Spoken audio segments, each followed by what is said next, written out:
بسم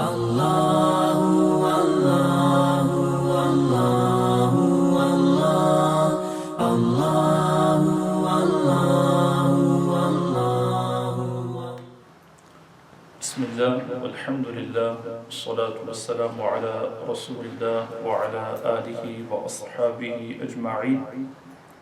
أما بعد فأعوذ بالله من الشيطان الرجيم. بسم الله الرحمن الرحيم. إنا أنزلناه في ليلة القدر وما أدراك ما ليلة القدر ليلة القدر خير من 1000 شهر تنزل الملائكة والروح فيها بإذن ربهم من كل أمر سلام هي حتى مطلع الفجر. صدق الله مولانا العلي العظيم. معزز و محترم سامعین و ناظرین، ہمارا سورہ البقرہ کی 5 آیتوں کے اوپر درس گزشتہ کل مکمل ہو چکا تھا. آج اور آنے والے چند ایام ہم سورہ القدر کی تفسیر اور سورہ القدر کی روشنی کے اندر چند باتیں آپ کے گوش گزار کریں گے، آپ کے سامنے رکھیں گے. اس ماہ مبارک کے اندر اللہ تبارک و تعالیٰ کے خاص انعامات میں سے اور خاص اکرامات میں سے ایک انعام و اکرام وہ اس امت کو لیلۃ القدر جیسی عظیم رات اور برکتوں والی رات کی عطا بھی ہے. یہ ایک ایسی رات ہے جو اس ماہ مبارک کے اندر رکھی گئی ہے، جس کے اندر عبادت، قیام اور سجدہ ریزی کا ثواب 1000 مہینے کی راتوں سے بھی بہتر ہے اور 1000 مہینے کی راتوں سے بھی زیادہ ہے. یہ رات چونکہ پورے سال کی راتوں میں سے سب سے افضل رات ہے، یہ رات چونکہ تمام راتوں سے زیادہ برکت والی رات ہے، زیادہ بزرگی والی رات ہے، اس لیے ہر مسلمان کو اور ہر مومن کو کوشش کرنی چاہیے کہ وہ اس رات کو جاگ کر گزارے، اللہ کی عبادت کے اندر گزارے، تسبیح و تحلیل کے اندر گزارے، ذکر کے اندر گزارے، تلاوت قرآن کے اندر گزارے اور اللہ تبارک و تعالیٰ کے حضور دعا کے ساتھ گزارے، درود و سلام کے ساتھ اس رات کو گزارے. آپ علیہ السلام کے اوپر درود و سلام کی کثرت اس رات کے اندر کرے. یہ رات جو ہے یہ رمضان الکریم کے آخری عشرے کے اندر ہے، اس لیے ہم نے ضروری سمجھا کہ جو آخری عشرے کی راتوں کے اندر یہ رات پائی جاتی ہے اس کی طرف سب کی توجہ دلائی جائے، اور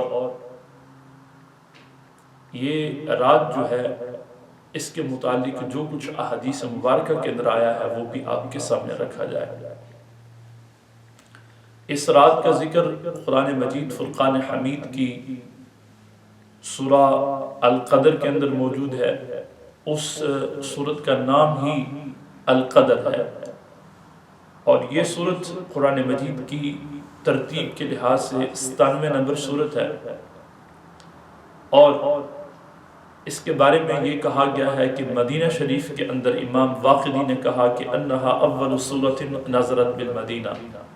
کہ مدینہ شریف کے اندر اترنے والی صورتوں میں سے یہ پہلی صورت ہے. اس کے اوپر اختلاف یہ بھی ہے کہ مکہ شریف کے اندر اتری ہے، اختلاف یہ بھی ہے کہ یہ مدینہ شریف کے اندر اتری ہے. بہرحال ترتیب کے لحاظ سے اس آیت کا نمبر 97 ہے. اس کے اندر 5 آیات ہیں، 30 کلمے ہیں اور 112 اس کے اندر حروف ہیں. اس سورت کے اندر جو سب سے بڑا موضوع بیان ہوا ہے، جس سبجیکٹ کو سب سے زیادہ ڈسکس کیا گیا ہے، یا اس صورت کے اندر جس کے بارے میں بات کی گئی ہے وہ لیلۃ القدر ہی ہے۔ لیلۃ القدر کی برکتیں، اس رات کی عظمتیں اس صورت کے اندر بیان کی گئی ہیں۔ تو ترتیب کے ساتھ اس آیت مبارکہ کی تفسیر اور ترجمہ بھی آپ کے سامنے رکھیں گے، اس کی روشنی کے اندر اخذ ہونے والے احکام بھی آپ کے سامنے رکھیں گے، مگر ہم آخری عشرہ شروع ہونے سے ایک دن پہلے، چونکہ آج 20ویں رمضان المبارک ہے اور آج کی شام سے رمضان المبارک کا آخری عشرہ شروع ہو جائے گا، اور چونکہ یہ رات جو ہے آخری عشرے کے اندر پائی جا رہی ہے، اس لیے چند بنیادی اور تمہیدی باتیں ہم اسی درس کے اندر بیان کر دیتے ہیں، بنیادی باتیں اسی درس کے اندر آپ کے سامنے رکھ دیں گے، باقی جو کچھ تفصیل ہے وہ انشاءاللہ تعالی آنے والے دنوں میں آپ کے سامنے رکھ دی جائے گی جو اس رات کے متعلق ہے۔ سب سے پہلی جو بات ہے وہ یہ ہے کہ یہ جو رات ہے لیلۃ القدر، اس رات کے نام کا مطلب اور معنی کیا ہے؟ مفسرین کرام کے جو اقوال ہیں اس رات کے نام کے بارے میں، وہ بنیادی طور پر 3 اقوال موجود ہیں۔ اس رات کو لیلۃ القدر کیوں کہا گیا اور اس رات کے نام کا مطلب اور معنی کیا ہے؟ جو 3 بنیادی اقوال ہیں ان میں سے جو سب سے پہلا قول ہے وہ یہ ہے کہ القدر کا مطلب ہوتا ہے عظمت، القدر کا مطلب ہوتا ہے شرف، القدر کا مطلب ہوتا ہے بزرگی، اور التفسیر المنیر کے اندر اسی قول کو لیا گیا ہے اور اسی بات کو ذکر کیا گیا ہے کہ سمیت سورۃ القدر ای العظمہ والشرف، کہ اس سورت کا نام جو سورۃ القدر رکھا گیا ہے تو وہ قدر اس لیے رکھا گیا ہے کیونکہ یہ رات عظمت والی ہے اور یہ رات شرف والی ہے، یعنی کہ القدر کا مطلب ہے عظمت، بزرگی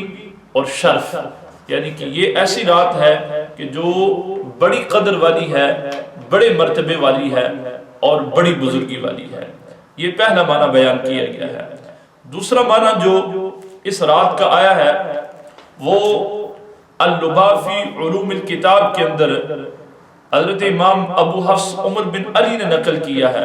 اور اس کے ساتھ ساتھ اور مفسرین کرام نے بھی اس معنی کو نقل کیا ہے، اور وہ یہ کہ سمیت لیلۃ القدر بذالک، کہ اس رات کو لیلۃ القدر اس لیے کہا گیا ہے کہ لأن اللہ یقدر فیہا ما یشاء من امری، کہ اس رات کے اندر اللہ تبارک و تعالی تقدیری فیصلے فرماتا ہے، اس رات کے اندر بندے کی تقدیر کا فیصلہ ہوتا ہے۔ مطلب اور معنی کیا کہ جس بندے نے اس رات کو عبادت کر لی، جس بندے نے اس رات کو اللہ تبارک و تعالی کے حضور سجدہ ریزی کر لی، اور جس بندے نے یہ رات جاگ کر اللہ کے لیے گزار لی، سمجھ لے کہ اس کی تقدیر اچھی ہو گئی ہے، سمجھ لے کہ اس کا نصیب بلند ہو گیا۔ باقی جو القدر کا مطلب تقدیر ہے کہ اس کے اندر اللہ تبارک و تعالی فیصلے فرماتا ہے، تو یاد رکھیں کہ اس سے مراد یہ ہے کہ آج کی رات جو انسان کے متعلق رزق ہے، انسان کے متعلق زندگی ہے، انسان کے متعلق خوشی ہے، غمی ہے، یہ باتیں ہیں، آج کی رات فرشتوں کے سامنے ظاہر کر دی جاتی ہیں، یعنی کہ جو فرشتے زمین کے اندر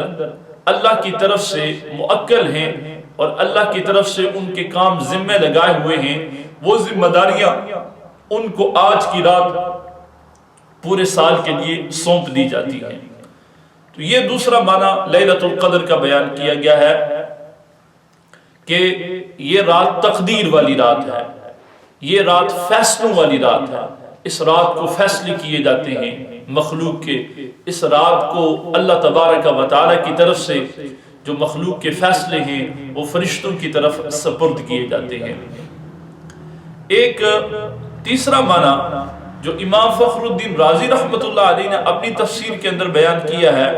وہ یہ کہ لیلۃ القدر ای الضیق فإن الارض تضیق عن الملائکہ، کہ لیلۃ القدر کا ایک معنی جو ہے وہ ضیق ہے یعنی کہ تنگ ہونا ہے، اور اس کو لیلۃ القدر کو تنگ رات اس لیے کہا جاتا ہے، یہ تنگی والی رات اس لیے کہا جاتا ہے کہ اس رات میں آسمان سے زمین کے اوپر اللہ تبارک و تعالیٰ کے اتنے فرشتے نازل ہوتے ہیں، اتنی تعداد کے اندر نازل ہوتے ہیں کہ تضیق، کہ یہ جو رات ہے فرشتوں کی وجہ سے تنگ پڑ جاتی ہے۔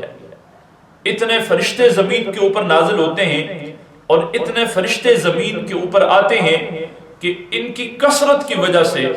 اور ان کے زیادہ ہونے کی وجہ سے ان الارض تضیق عن الملائکہ، کہ یہ زمین فرشتوں کی وجہ سے تنگ پڑ جاتی ہے۔ زمین کے اوپر کوئی ایسی جگہ خالی نہیں ہوتی کہ جس جگہ پر آج کی رات لیلۃ القدر کی رات فرشتے نازل نہ ہوتے ہوں اور جس جگہ پر فرشتے وہاں پر موجود نہ ہوں۔ باقی اس رات کے بارے میں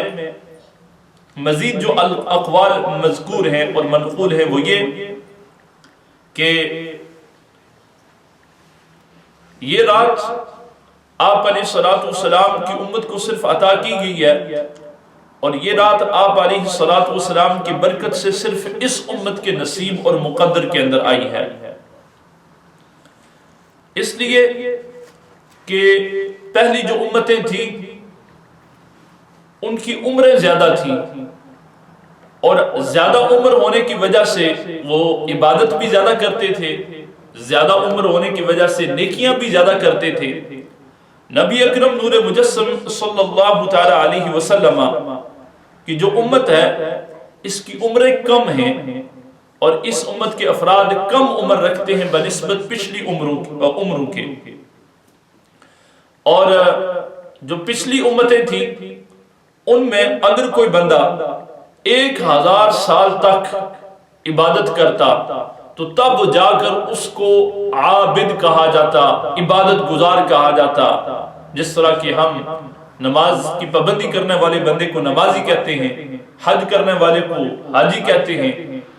حافظ جس نے قرآن مجید حفظ کیا ہوا ہے اس کو حافظ کہتے ہیں، جو دین کا علم رکھتا ہے اس کو عالم کہتے ہیں۔ تو پہلی امتوں کے اندر جو عابد ہوتا تھا، عبادت گزار، وہ ہوتا تھا کہ جو 1000 مہینہ اللہ تبارک و تعالی کی عبادت کرتا تھا۔ قیل ان العابد فیما مضى لا يسمى عابدا حتى يعبد الله 1000 شهر، جب تک ایک بندہ 1000 مہینے کی عبادت نہ کر لیتا اس وقت تک یہ مقام اور مرتبہ اس کو حاصل نہیں ہوتا تھا۔ فجعل اللہ تعالی لهذه الامه امت محمد صلی اللہ تعالی علیہ وسلم لیلہ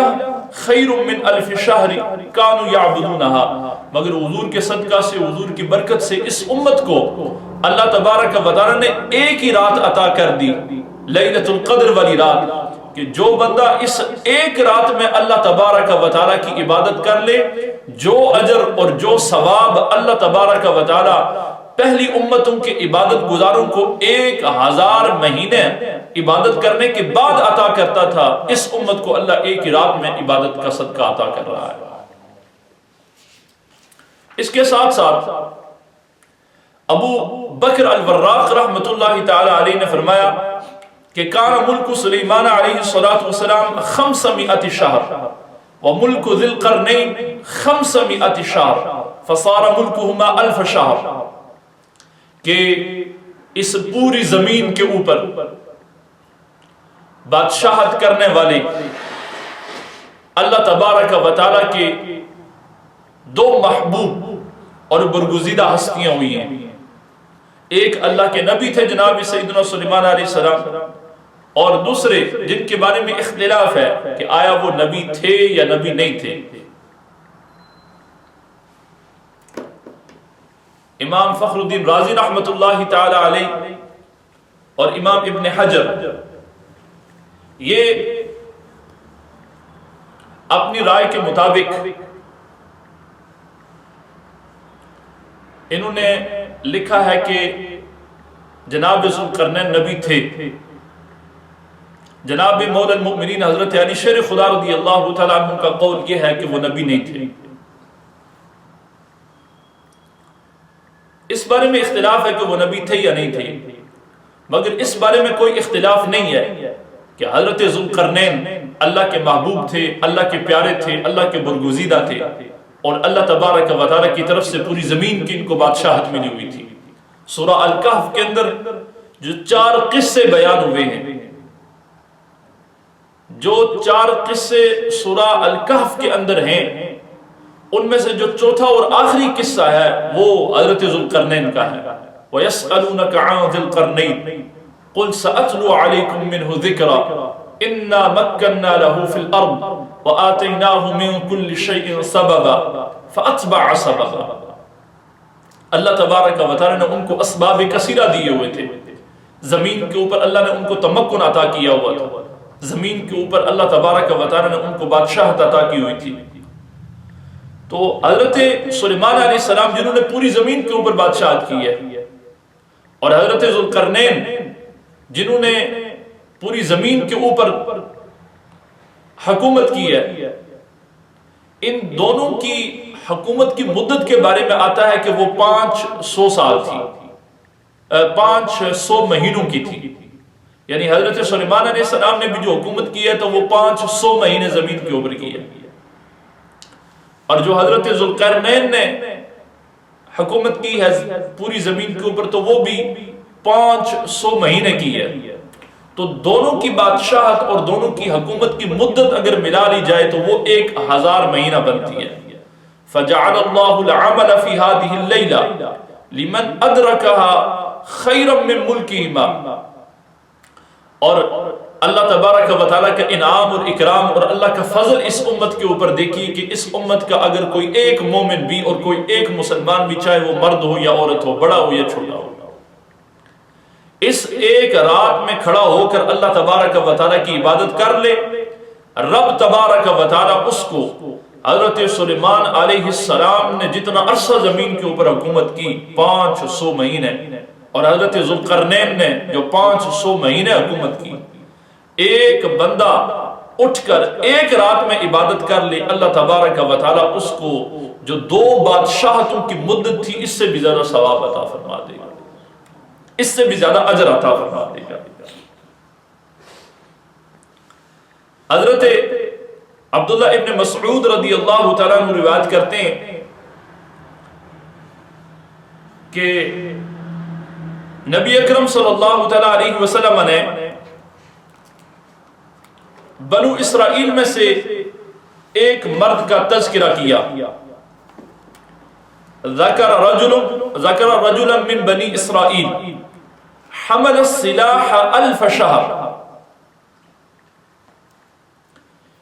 فتعجب المسلمون من ذلك فنزلت هذه الآية۔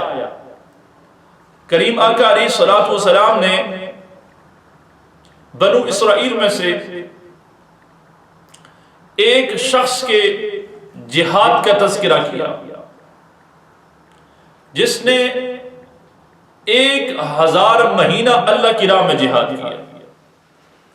جو 1000 مہینے تک اللہ کی راہ میں لڑتا رہا، اور اس کا نام جو ہے وہ حضرت امام اسماعیل حقیر حنفی رحمت اللہ علیہ نے روح البیان کے اندر سورۃ القدر کی تفسیر کے اندر فرمایا کہ انہ علیہ السلام ذکر رجلا من بنی اسرائیل اسمہ شمسون، کہ اس کا نام جو تھا وہ شمسون تھا، جو بنو اسرائیل میں سے مجاہد تھا جس نے اللہ کی راہ میں جہاد کیا تھا 1000 سال۔ تو آپ علیہ السلام نے جب اس اللہ کے نیک بندے کا تذکرہ کیا تو صحابہ کرام کو بڑا تعجب ہوا، اتنی لمبی مدت جہاد کرنے کا، اتنی لمبی مدت اللہ کی راہ میں لڑنے کا۔ تو اللہ تبارک و تعالی نے اس کے بعد سورہ القدر کے اندر یہ حکم نازل کیا کہ یہ رات جو ایک رات ہے، اگر اس رات میں کوئی بندہ عبادت کر لے، اس رات میں کوئی اللہ تبارک و تعالی کے حضور سجدہ ریزی کر لے، تو اللہ تبارک و تعالی جو بنو اسرائیل کا وہ نیک بندہ شمسون جس نے 1000 مہینہ اللہ کی راہ میں جہاد کیا اور اللہ کی راہ میں لڑا، اگر کوئی ایک رات کو اٹھ کر اللہ کی عبادت کر لے تو اللہ اس سے بھی زیادہ اس کو اجر و ثواب عطا فرمائے گا۔ یہ جو چند باتیں تھیں یہ اس مبارک رات کے بارے میں تھی، اور اس مبارک رات کے نام کے متعلق تھی جس کے بارے میں یہ آتا ہے کہ یہ جو کتاب ہے یہ ذو قدر ہے، بزرگی والی ہے، اور یہ کتاب قرآن جس ہستی کے اوپر نازل ہوئی ہے وہ بھی ذو قدر ہے، وہ بھی عظمت اور بزرگی والی ہے۔ علی امت ذات قدر، اور جس امت کی طرف اللہ تبارک و تعالی نے اپنے محبوب کے صدقے سے قرآن بھیجا، یہ امت بھی شرف اور بزرگی والی ہے۔ اب اس رات کے متعلق کہ یہ رات جو آخری عشرے کے اندر ہے، تو آخری عشرے کی کس رات میں ہے، تو اس کے متعلق میں نے آج کی گفتگو کے اندر، چونکہ آج شام کو یہ آخری عشرہ شروع ہو رہا ہے، تیسرا عشرہ شروع ہو رہا ہے، تو میں نے چاہا کہ اس کے متعلق آج ہی چند باتیں کر دی جائیں تاکہ جس کے نصیب اور مقدر کے اندر اللہ تبارک و تعالی راتوں کی عبادت فرمائے، اور جس کسی کو بھی یہ شوق ہو کہ وہ اس مبارک رات کے لیے قیام کرے، اس مبارک رات کے لیے کھڑا ہو، تو اس کے سامنے جو چند ضروری باتیں ہیں وہ آ جائیں۔ تو یاد رکھیں یہ جو لیلۃ القدر ہے اس کے بارے میں مختلف اقوال ہیں کہ یہ کون سی رات ہے یا کس رات میں بندے کو قیام کرنا چاہیے، کھڑا ہونا چاہیے لیلۃ القدر کے لیے۔ تو 3 بنیادی باتیں ہیں وہ آپ سماعت فرما لیں۔ پہلی جو بنیادی بات ہے وہ یہ کہ لیلۃ القدر جو ہے یہ آخری عشرہ رمضان کے اندر ہے۔ حضرت ام المؤمنین ام عائشہ الصدیقہ رضی اللہ تعالیٰ عنہ روایت کرتی ہیں، کان رسول اللہ صلی اللہ تعالیٰ علیہ وسلم یجاور فی العشر الاواخر من رمضان، کریم آقا علیہ الصلوۃ والسلام رمضان شریف کا جو آخری عشرہ ہوتا تھا وہ قیام کے اندر گزارتے، وَيَقُولُ، اور جناب فرماتے کہ تحروا لیلۃ القدر فی العشر الاواخر من رمضان، تو جناب فرماتے کہ جو لیلۃ القدر ہے اس کو رمضان کے آخری عشرے کے اندر تلاش کرو۔ یہ پہلی بات ہے کہ یہ لیلۃ القدر آخری عشرے کے اندر ہے۔ دوسری بنیادی بات یہ ہے کہ ام المؤمنین ام عائشہ صدیقہ رضی اللہ تعالیٰ عنہ نے فرمایا کہ کریمہ کا علیہ الصلوۃ والسلام نے فرمایا تحروا لیلۃ القدر فی الوتر من العشر الاواخر من رمضان۔ پہلی بات کہ یہ آخری عشرے کے اندر ہے، اور دوسری بات جو حدیث مبارکہ کے اندر آئی ہے وہ یہ کہ آخری عشرے کی جو تاک رات ہے، جیسا کہ 21 ہے جو آنے والی رات ہے، آج شام کے بعد جو ہے وہ 21 کی رات ہوگی، 21 کی رات ہے، 23 کی رات ہے،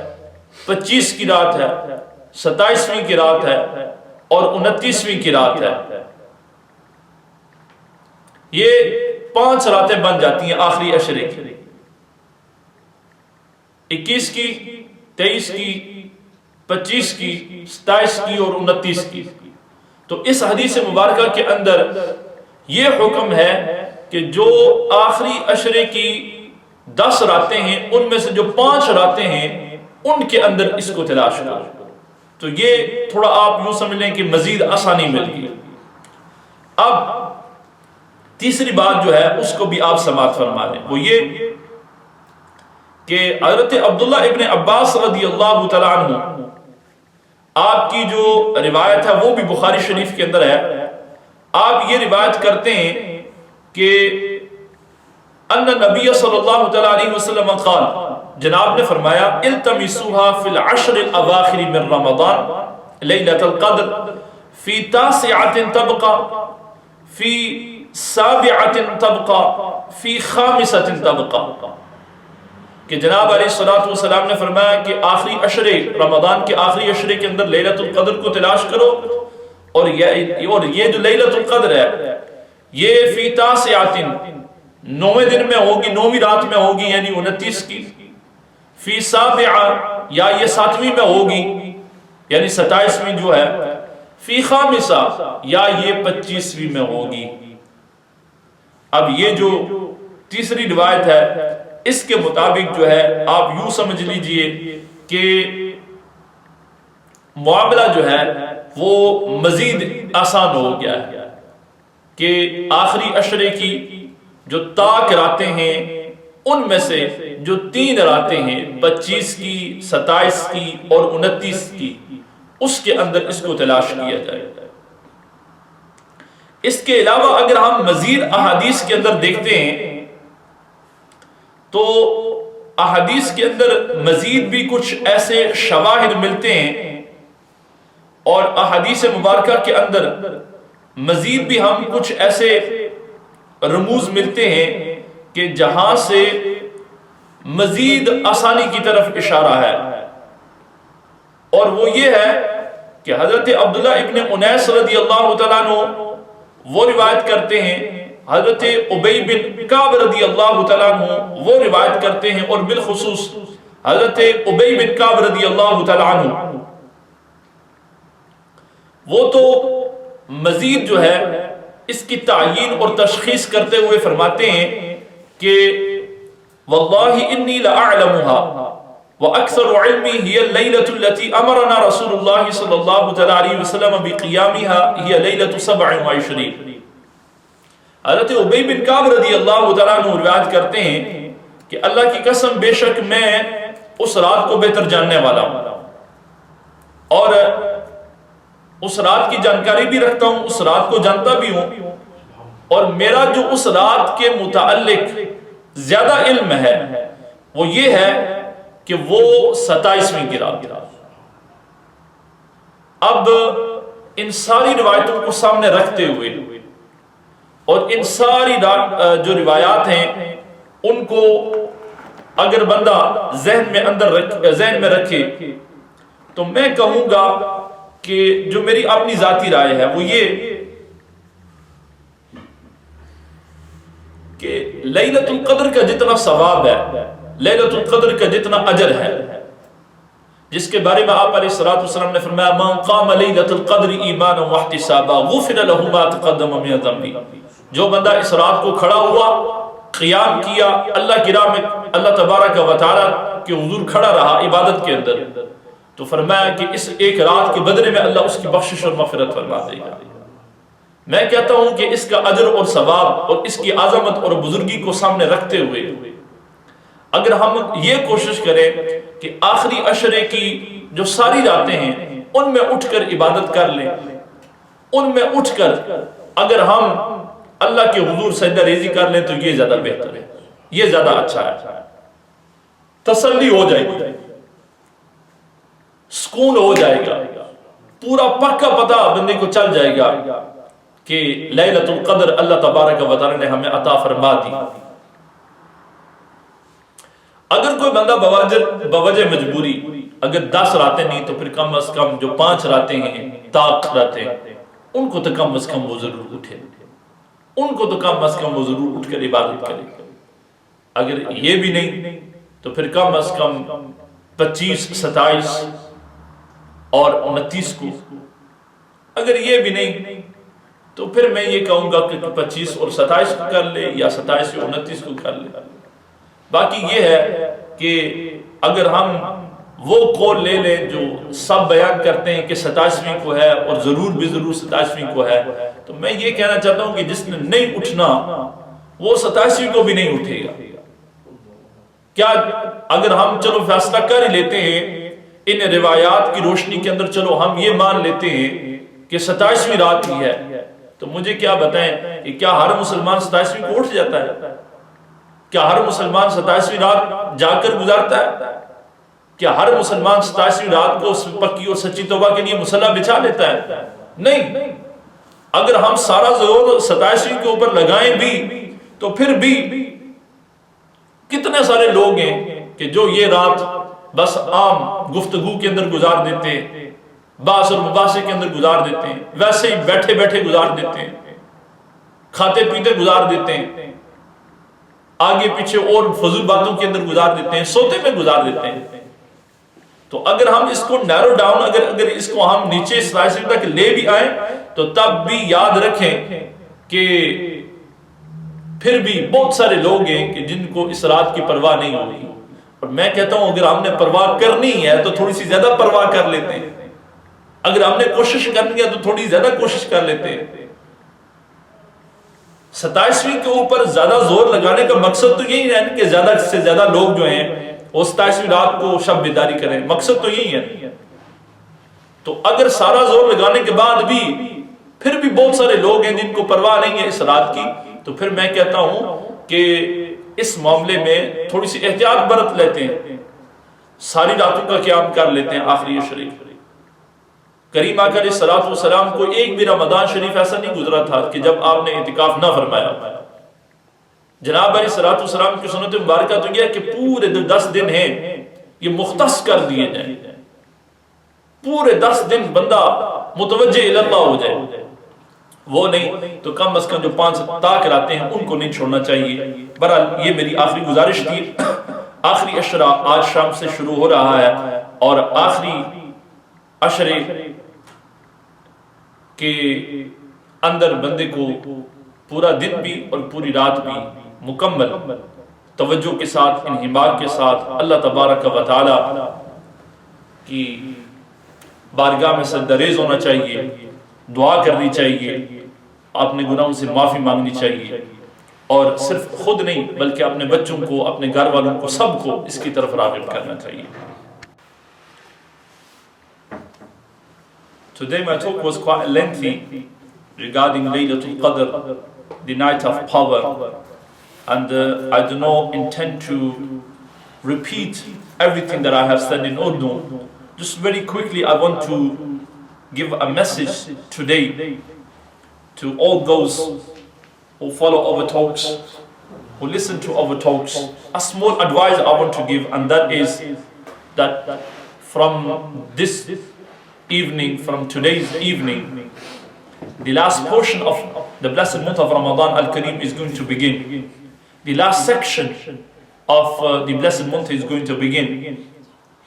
And one of the virtues and one of the greatness of the last 10 days of the blessed month of Ramadan is that Allah subhanahu wa ta'ala has granted this ummah Laylatul Qadr, the night of power. From special blessings and from special bounties of Allah subhanahu wa ta'ala, special favors of Allah subhanahu wa ta'ala upon this ummah, through the wasila and means of our Master alayhi salatu wasalam, that is Laylatul Qadr. Laylatul Qadr is one of the greatest favors of Allah subhanahu wa ta'ala upon this ummah. And this Laylatul Qadr is going to be in the last 10 days, in the last 10 nights of Ramadan al-Kareem. I have extensively spoke about Laylatul Qadr in Urdu. Instead of repeating all of that, what I will say that this night is such that is better than the nights of 1,000 months. One night is better than the nights of 1,000 months. Which means that if one person manages to stand in Laylatul Qadr, he has gained the reward of worshipping Allah subhanahu wa ta'ala for more than 1,000 nights. Not for 1,000 nights, but for more than 1,000 nights. If one person has sought tawbah, if one person has kept himself busy in prostration in front of Allah, in making dua to Allah subhanahu wa ta'ala, then that means he has kept himself busy in worship of Allah for more than 1,000 months nights. And this night is such that it's not worth losing it. It's not worth wasting it. This night is such a night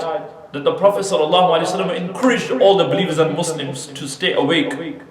and do ibadah and do tawbah and do dua to Allah subhanahu wa ta'ala. And regarding this night, very quickly I will say that inshallah in our coming talks we will speak more about this night, Laylatul Qadr. But because the last 10 nights are going to start from tonight, very quickly I will say that three things keep in mind. The Laylatul Qadr is the first thing we need to understand. It's in the last section and last 10 days of Ramadan. There are multiple ahadith. al-Mu'mineen Amma Aisha as-Siddiqa radiyallahu ta'ala anha, she said that our Master alayhi salatu wasalam said, تَحَرَّوْا لَيْلَةَ الْقَدْرِ فِي الْعَشْرِ الْأَوَاخِرِ مِنْ رَمَضَانِ, that find Laylatul Qadr in last 10 days of Ramadan. That's the first thing. Second thing, that is that the Prophet sallallahu alayhi wasallam said, تَحَرَّوْا لَيْلَةَ الْقَدْرِ فِي الْوَتْرِ مِنَ الْعَشْرِ الْأَوَاخِرِ مِنْ رَمَضَانِ, that find this night in the odd nights of the last 10 days of Ramadan, which narrows down and makes it a bit more easier. That it's 5 odd nights: 21st, 23rd, 25th, 27th and 29th. Now there are a few more ahadith which indicate that this night is further restricted to last 3 nights, last 3 odd nights, 25th, 27th and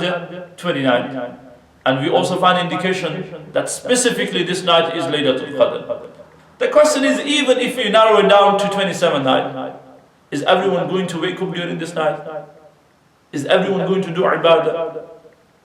Looking at the previous experience, where scholars are emphasizing more on 27th night, we don't find every single person coming towards Masajid. We don't find every single male and female of this ummah waking up during this night. No, there's a large number of people which still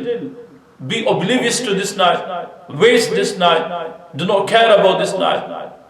They just spend the night in talking. They just spend the night in going here and there. Just spend the night in gossip. So even if we are going to narrow down to 27th night or emphasize on 27th night, remember, large number of people will still be oblivious. And there will be a certain number of people which will be quite concerned about this night and which will try to stay awake for this night. Them people, I will say that if they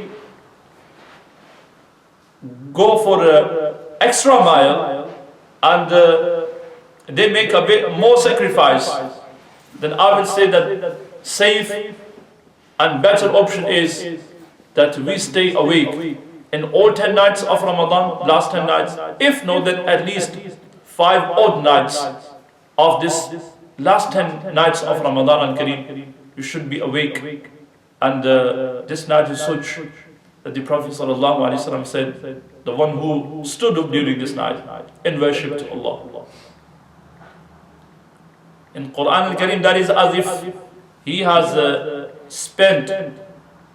more than 1,000 months nights in worship of Allah subhanahu wa ta'ala.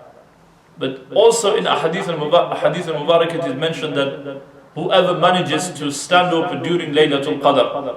in worship to Allah, غُفِرَ لَهُ مَا تَقَدَّمَ مِنْ ذَنْبِهِ, Allah subhanahu wa ta'ala will forgive all of his sins.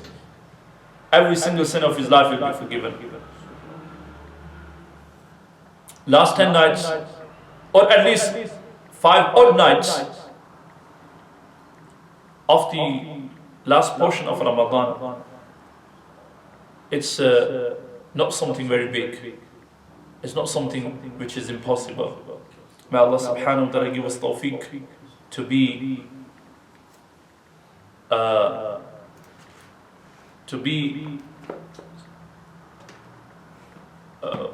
showing value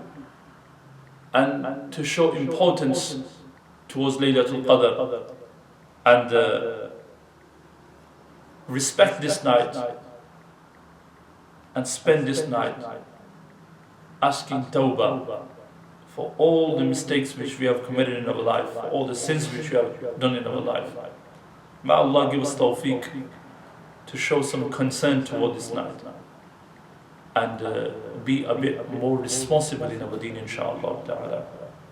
Keep me in your du'as, keep me in your prayers. May Allah grant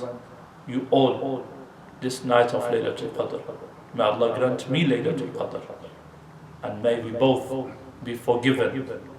in these last nights of Ramadan al-Kareem. وَمَا عَلَيْهِ إِلَّا الْبَلَاغُ صلى الله تعالى عليه وسلم. اللهم صل وسلم وبارك على سيدنا ومولانا محمد وعلى آله وصحبه أجمعين. رب اغفر وارحم وأنت خير الراحمين. صلى الله تعالى على خير خلقه سيدنا ومولانا محمد وعلى آله وصحبه أجمعين.